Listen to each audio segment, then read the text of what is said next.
জামাতে ইসলামী যদি আল্লাহর ইচ্ছা এবং জনগণের ভালোবাসায় বাংলাদেশের মানুষের সেবা করার সুযোগ পায়, তাহলে মালিক হবে না, সেবক হবে ইনশাআল্লাহ। আজ আমি ঘোষণা দিচ্ছি, লক্ষ জনতাকে সাথে নিয়ে বাংলাদেশ জামাতে ইসলামী থেকে যারা আগামীতে সংসদ সদস্য হিসাবে নির্বাচিত হবেন, আরে তারা কথা বন্ধ করেন, আপনারা কথা বন্ধ করেন, সবাই বসে পড়েন, সবাই বসেন, বসেন, কেউ দাঁড়াবেন না, সবাই বসেন। যদি আল্লাহর ইচ্ছায় জনগণের ভালোবাসায় বাংলাদেশ জামাতে ইসলামী থেকে সংসদ সদস্যরা নির্বাচিত হয়ে সরকার গঠন করেন, তাহলে কোন এমপি, কোন মন্ত্রী আগামীতে সরকার কিন্তু প্লট গ্রহণ করবে না। কোন এমপি এবং কোন মন্ত্রী ট্যাক্সবিহীন কোন গাড়ি চড়বে না। কোন এমপি এবং কোন মন্ত্রী তার নিজের হাতে কোনো টাকা চালাচালি করবে না। কোন এমপি এবং কোন মন্ত্রী যদি তার নির্দিষ্ট কোনো কাজের জন্য বরাদ্দ পেয়ে থাকেন, কাজ শেষ হওয়ার সাথে সাথে বাংলাদেশের 18 কোটি মানুষের কাছে তারা তার প্রতিবেদন তুলে ধরতে বাধ্য হবে। সম্মানিত বন্ধুগণ, চাঁদা আমরা নিব না, দুর্নীতি আমরা করব না। চাঁদা আমরা নিতে দেব না, দুর্নীতি আমরা সহ্য করব না। এই বাংলাদেশটাই আমরা দেখতে চাই। যুবকদেরকে আমরা স্পষ্ট ভাষায় বলতে চাই, বন্ধুগণ, তোমাদের সাথে আমরা আছি। আমি আজকে জামাতের আমির হিসাবে এখানে কথা বলতে আসিনি। আমি এসেছি বাংলাদেশের 18 কোটি মানুষের একজন হয়ে কথা বলতে। আমি শিশুদের বন্ধু, আমি যুবকদের ভাই, আমি বয়স্কদের সহযোদ্ধা, আমার বোনদের আমি ভাই। সুতরাং তাদের মুক্তির জন্যই আমি দায়িত্ব নিয়ে আজকে এখানে দাঁড়িয়েছিলাম। আল্লাহর ইচ্ছা শরীর আমাকে সাময়িকভাবে সহযোগিতা করে নাই, এটাও আল্লাহর ইচ্ছা যে এখন আল্লাহ আমাকে কথা বলার সুযোগ দিচ্ছে। আমি বলতে চাই, বাংলাদেশের নির্দিষ্ট কোন শ্রেণীর মুক্তির জন্য আমাদের এই লড়াই নয়। রাস্তার একজন পরিচ্ছন্নতা কর্মী, চা বাগানের একজন শ্রমিক, রক্ত পানি করে ঘাম জড়ানো আমার একজন রিক্সা চালক ভাই, মাঠে ময়দানে বাংলাদেশের মানুষের মুখে যারা এক মুঠো ভাত তুলে দিতে চায়, আমার সেই কৃষক বন্ধুকে, আমি তাদের হয়ে আজকে এখানে কথা বলতে এসেছি। আমি কোন অভিজাত শ্রেণীর হয়ে এখানে কথা বলতে আসিনি।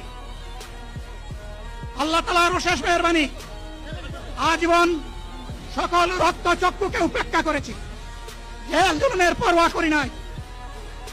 আমার আফসোস, 24 সালে জাতিকে মুক্তি দিতে গিয়ে যারা জীবন দিয়ে শহীদ হলো, আমি তাদের একজন হতে পারলাম না। আপনাদের কাছে দোয়া চাই, ইনসাফের ভিত্তিতে একটি দেশ গড়ে তোলার জন্য আগামীতে যে লড়াই হবে, আমার আল্লাহ যেন সেই লড়াইয়ে আমাকে একজন শহীদ হিসাবে কবুল করেন।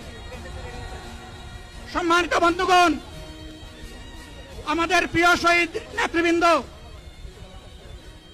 2006 সালের 28 অক্টোবর থেকে শুরু করে পল্টন গণহত্যা, শাপলা গণহত্যা, সারা দেশের গণহত্যা, পিলখানার গণহত্যা, 24-এর গণহত্যা, এই গণহত্যা যারা করেছে তাদের সকলের বিচার বাংলাদেশের মাটিতে নিশ্চিত করতে হবে।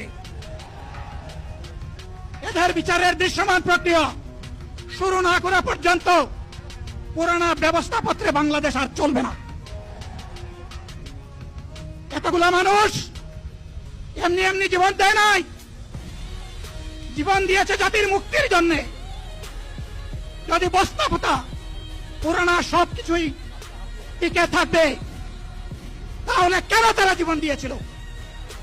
যারা ওই বস্তাপতা ব্যবস্থাপনায় বাংলাদেশকে আবার গড়তে চান, তাদেরকে আমরা বলি, জুলাই যুদ্ধ করে যারা জীবন দিয়েছে, আগে তাদের জীবনটা ফেরত এনে দেন। যদি শক্তি তাকে ফেরত এনে দেন, আপনারা পারবেন না। যেহেতু পারবেন না, কাজেই নতুন ব্যবস্থায় নতুন বাংলাদেশ গড়ে তোলা হবে ইনশাআল্লাহ। শিশু, কিশোর, যুবক, মা, বোন, শ্রমিক, ছাত্র জনতা, ব্যবসায়ী, সবাইকে যেই দেশ, যেই সংবিধান, যেই রাষ্ট্র নিরাপত্তা দিতে পারবে, সেই নতুন বাংলাদেশ আমরা গড়ে তুলতে চাই। ভাইয়েরা, আমাকে সবাই চাপ দিচ্ছে, কেউ বলে ভাই শেষ করেন, কেউ বলে চাচা শেষ করেন। আমি তাদেরকে নিশ্চয়তা দিয়ে বলছি, আমার মৌত আমার আল্লাহ নির্ধারিত সময় থেকে 1 সেকেন্ড আগে হবে না, এবং হায়াত যা দিয়েছেন তার 1 সেকেন্ড আগেও আমি যাব না। অতএব মহান আল্লাহর কাছে আবারও তৌফিক চাই। আপনাদের কাছে যে কষ্ট হয়েছে, আপনারা, আমি তো এখানে শান্তিতে বসাছিলাম আর চতুর্দিকে শুধু দৃষ্টি বুলাচ্ছিলাম, কি কষ্ট হচ্ছে আমার ভাইদের। ভাইরা, এই কষ্ট আল্লাহর জন্য। এই কষ্ট কার জন্য? ইনশাআল্লাহ আল্লাহ তাআলা আপনাদেরকে তার উপযুক্ত যা দুনিয়ায় দিবেন, আখিরাতে দিবেন। আপনাদের এই ত্যাগের বিনিময়ে নতুন বাংলাদেশ আমরা পেয়ে যাব। আসুন সেই নতুন বাংলাদেশের জন্য একবার স্লোগান দিয়ে শেষ করি। নারায়ে তাকবীর। আসসালামু আলাইকুম ওয়া রাহমাতুল্লাহ।